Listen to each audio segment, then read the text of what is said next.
श्रीमन्नारायण लक्ष्मी श्रीमन्नारायण नारायण नारायण श्रीमन्नारायण नारायण नारायण श्रीमन्नारायण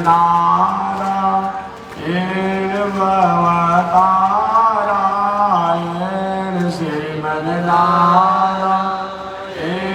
भवतारायण लक्ष्मी नारायण नारायण नारायण लक्ष्मी नारायण नारायण नारायण आग लगी आकाश में बरसन लगे अंगारो आग लगी आकाश में बरसन लगे संत नहीं होते जग में तो जग मरता संसार संत नहीं होते जग में तो जग मरता संसार श्रीमन्नारायण नारायण नारायण श्रीमन्नारायण नारायण नारायण लक्ष्मी नारायण नारायण नारायण लक्ष्मी नारायण नारायण नारायण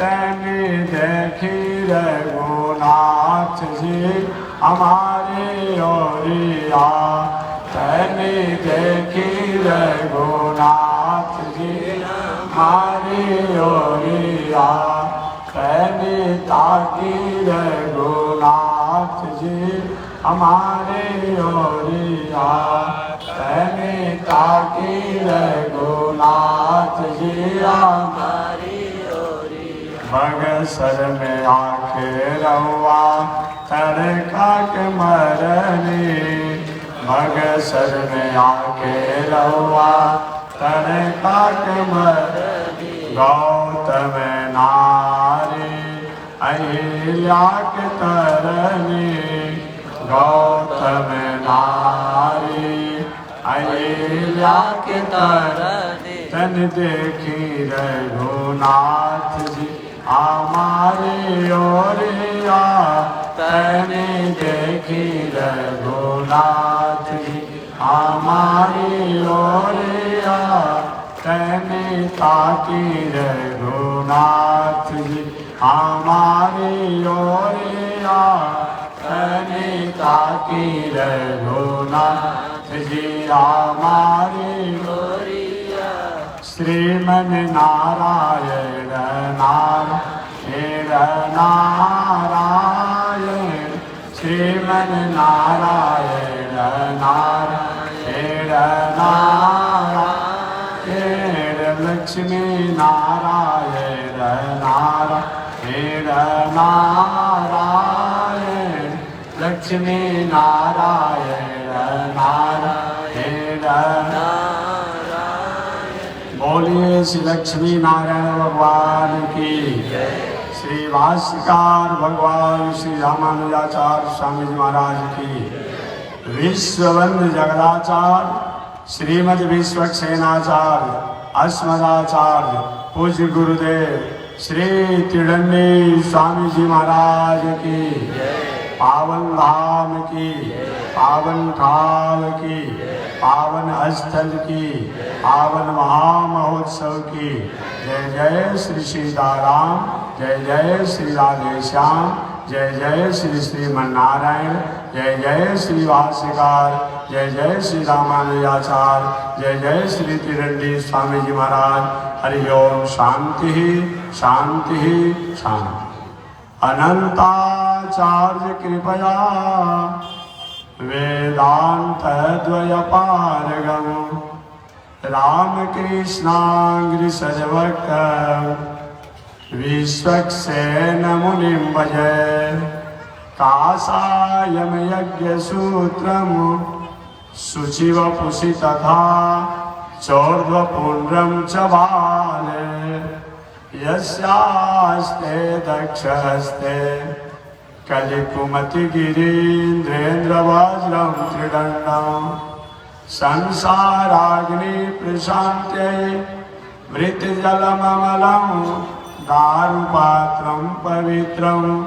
श्रीविश्वक्सेनसूरेः पदकमलयुगं श्रेयसे संश्रयामि लक्ष्मीनाथसमारम्भां नाथयामुनमध्यमाम् अस्मदाचार्यपर्यन्तां वन्दे गुरुपरम्परां नारायणाय विद्महे वासुदेवाय धीमहि तन्नो विष्णु प्रचोदयात् महालक्ष्म्यै च विद्महे विष्णुपत्न्यै च धीमहि तन्नो लक्ष्मी प्रचोदयात् तन्नो लक्ष्मी प्रचोदयात्।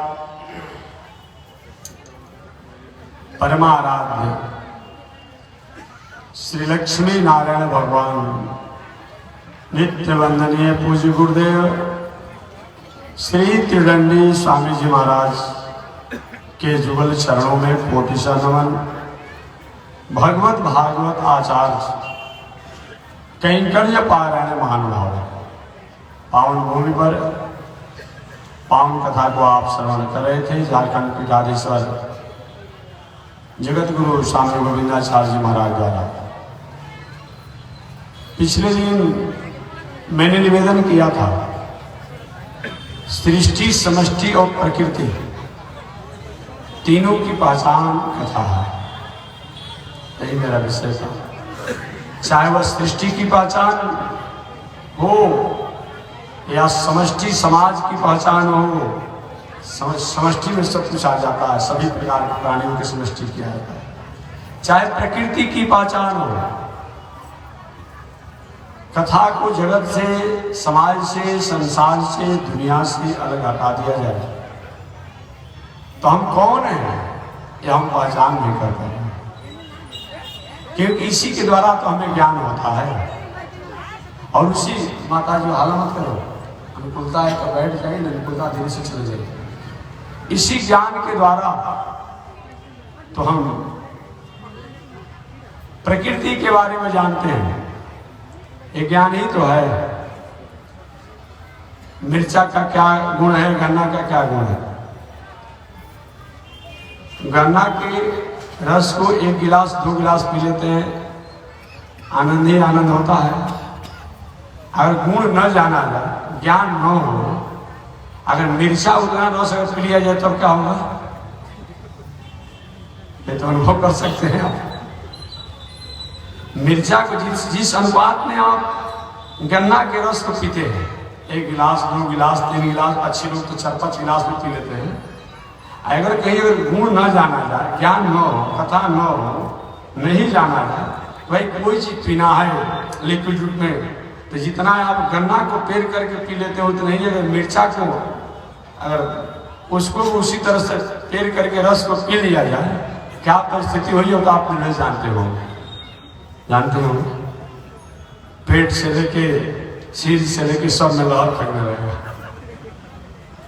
मत पूछिए, 10-20 दिन तक परेशान रहेंगे। डॉक्टरों की सलाह और डॉक्टरों की दवा खानी पड़ेगी।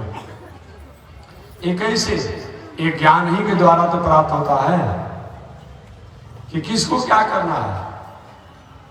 जितना हम भोजन बनाते समय सब्जी का, चावल का, दाल का, आटा का प्रयोग कर दो, उतना नमक का प्रयोग कर दे तो भोजन का स्वाद बिगड़ जाएगा।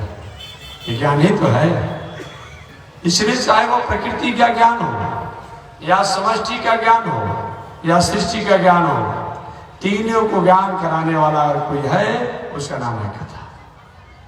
जब जब भी लोगों ने कथा को त्याग किया, प्रकृति उनके सामने रही और प्रकृति का उपयोग करना लोग नहीं जाना।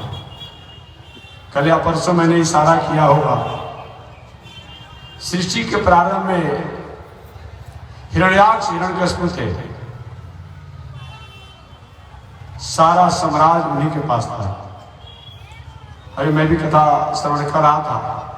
कश्यप ऋषि एक ऐसे होनहार और यशस्वी ऋषि हैं जो कि अगर सृष्टि जितनी है उस सृष्टि में 1/4 अगर परंपरा किसी की है तो कश्यप ऋषि की है। देवता लोग कश्यप ऋषि के पुत्र हैं। दैत्य दानव राक्षस भी कश्यप ऋषि के प्राय पुत्र हैं। हिरण्याक्ष मुख है। पशु भी कश्यप ऋषि के पुत्र हैं। पंछी भी कश्यप ऋषि के पुत्र हैं। सर्प भी कश्यप ऋषि के पुत्र हैं। सृष्टि में सबसे बड़ा योगदान किसी का। और बात तो छोड़ दीजिए, आज जिन भगवान श्री राम के हम बहुत बड़े पुजारी बने हुए हैं, भगवान श्री राम भी कश्यप ऋषि के ही वंशज हैं। मैं पावन कथा को सुना रहा था। बद्रिकाश्रम में यात्रा में गया था। हजारों लोग का 2-3 हजार लोग होंगे साथ गए थे हम लोग। बद्रिकाश्रम गंगोत्री जमोत्री केदारनाथ 1 या 2 वर्ष पहले गए थे। कुछ महानुभाव थे, मीडिया बंधु थे, तो मैं तो कुछ इंटरव्यू देता नहीं। उन्हें पूछा लोगों ने, महाराज जी कुछ महिमा बताइए। तो उन्हें महिमा तो यही है कि जो गंगा जी और जो जमुना है ये सब बिहार की बेटी हैं और उसमें ही बक्सर की बेटी है। मतलब क्या बात आप करते हैं? कहेंगे जी हाँ, शास्त्रीय से तो सब निर्णय किया जाता है, हमसे पूछ लीजिए। और आप नहीं जानते हो तो पूछिए, जानते हो तो उसको समझिए कि कैसे। तो मैंने पूरा इतिहास सुना दिया कि भगवान श्रीमन नारायण के नाभि से कमल, कमल से ब्रह्मा जी के पुत्र मरीचि ऋषि, मरीचि ऋषि के पुत्र कश्यप ऋषि, और कश्यप ऋषि के पुत्र हमारे मनु जी हैं। मनु जी, और मनु जी के पुत्र जो है सूर्य देव हैं, और सूर्य की पुत्री जो है जमुना जी है। सूर्य की पुत्री जमुना जी है। तो सूर्य का जन्मभूमि बिहार हो गया, बक्सर हो गया, तो सूर्य के बेटा बेटी के जन्मभूमि बक्सर बिहार नहीं होगा? अरे आप भी भाई यहीं रहने वाले हैं। आपने दिल्ली में, कलकत्ता में, लखनऊ में, बहुत जगह आप बहुत घर बन गया होगा। कहा जाता है कि हमारा एक घर है। तो जब आप बहुत जगह घर मकान होने के बाद भी आप जहाँ के वहाँ कहलाने वाले हो सकते हैं, तो क्या वो लोग नहीं हो सकते हैं? भले ही जमुना दुनिया में हो, लेकिन वह बक्सर बिहार की बेटी हैं। जब सूर्य की बेटी हो गई तो सूर्य का जन्मभूमि बक्सर बिहार है, तो जमुना जी भी वही है। भगवान वामन कश्यप ऋषि के पुत्र हैं। सूर्य और देवराज इंद्र के छोटे भाई हैं। कैसे? देवराज इंद्र और सूर्य के छोटे वंश परंपरा में। तो ऐसे में वामन भगवान कश्यप ऋषि के पुत्र हैं। और कश्यप ऋषि के जब पुत्र हो गए तो कश्यप ऋषि के पुत्र वामन भगवान हुए। वही जिसमें दैत्यराज बलि उनसे महाराज मांग लीजिए जो मांगना है। वामन भगवान ने कि मांगने का अभ्यास तो नहीं है, लेकिन मांगने की बात कहते हो तो ठीक है मांगता हूं। वामन भगवान ने कहा 3 पग भूमि दे दीजिए। अरे 3 पग मांगने के लिए हमारे पास है, हमारे कोई कर्मचारी आपको दे सकता है, कहीं हमको चाहिए 3 पग। ठीक है, कह नहीं पाते हैं। ब्रह्मा जी ने भगवान का चरण धो करके और चरणामृत को अपना कमंडल में रख दिया और विष्णु पार्वती की हो गई गंगा। बहुत दिनों तक कमंडल में पड़ी रही गंगा जी। देवताओं ने एक बार प्रार्थना किया कि पितामह आप तो भगवान के चरणों के चरणामृत अपने कमंडल में रखकर अपना मंगल प्राप्त करते हैं, हम देवलोक में थोड़ा सा उस जल को तो गिरा दीजिए। वहीं देवलोक में गिराया गया, वह देव नदी के नामों से जाने गई। राजा भगीरथ अपने कुल खानदान को तरह तारण करने के लिए भगवान मानव मात्र को उद्धार करते हुए अपने परिवार को निमित्त कारण जो बनाना चाहे, वही गंगा जी शंकर जी की जटा होकर के और हरिद्वार होते हुए इस दुनिया में आई। तो गंगा जी का भी जन्मभूमि हुआ कि नहीं हुआ बिहार बक्सर? जब बावन भगवान के पैर से गंगा जी प्रकट हुई है, और उसी बावन भगवान के चरणामृत को ब्रह्मा जी कमंडलू से देवलोक से शंकर के जटा से होते होते इस दुनिया में आधे सागर में जाकर मिल गई, तो गंगा सागर के नाम से जाना जाता है। तो ऐसे पवित्र जगहों पे आप रहने वाले हैं। कभी भी आप अपने गरिमा को भूलिए मत। हमेशा, और मैं कथा कहता हूँ, भगवान श्री कृष्ण बहुत बड़े यशस्वी थे, बलवान थे, बलिष्ठ थे, लेकिन आपका एक शासक हुआ करते थे मगर देश का, जिसका नाम था जरासंध। भगवान श्री कृष्ण को मथुरा से द्वारिका पहुंचा दिया। कथा आप जानते हैं कितने आप साहसी हैं, ये बताना नहीं है, पुराण इतिहास गवाह है। भले आप अपने बल को हनुमान जी के समान भूले हुए हैं, ये बात अलग की है। क्या चूप साध बैठे बलवाना, वही आप हैं। अब समझिए, भगवान श्री कृष्ण जो तीनों लोग के स्वामी मालिक हैं, उनको उस जरासंध के कारण मथुरापुरी को छोड़ करके द्वारिका में जाकर के जल के चारों तरफ से बीच में जो पूरी बना करके रहना पड़ा। कितने साहस की बात है। तो मैं निवेदन करना चाहता हूं, इतना ही नहीं, एक बात और मैं कहूं, भगवान श्री राम की भी जन्मभूमि में बिहार बक्सर का कहूं। लोग हैरान हो जाते हैं मेरी बातों को सुन करके, मेरी बातों को सुनकर हैरान हो जाते हैं। मैंने बताया वहां पर कि भगवान श्रीमन नारायण कई वंश परंपरा में कश्यप ऋषि, और कश्यप ऋषि के जब पुत्र मनु जी, और मनु जी के पुत्र जब सूर्य हुए, आज सूर्य के ही वंश में आगे चल करके सूर्यवंशी हुए, वही मनु जी महाराज की वंश परंपरा में एक इक्ष्वाकु राजा भी हुए। पहले मनु जी को कोई पुत्र नहीं हो रहा था, लेकिन एक आश्चर्य और है, जो भी सूर्यवंशी हुए, जो भी सूर्यवंशी रघुवंशी हुए, इस परंपरा में वंश परंपरा का बहुत बड़ा कठिनाई रहा, बहुत कठिनाई रहा। हमेशा समस्या पुत्र उत्याद होने के लिए जग जग्यादि ही किए जाते रहे हमेशा। और चंद्रवंश में वंश परंपरा का भरमार रहा। याद रखिएगा, भगवान श्री राम के जन्म के कारण आप जानते होंगे, तो इक्ष्वाकु वंश में भगवान श्री राम हो गए।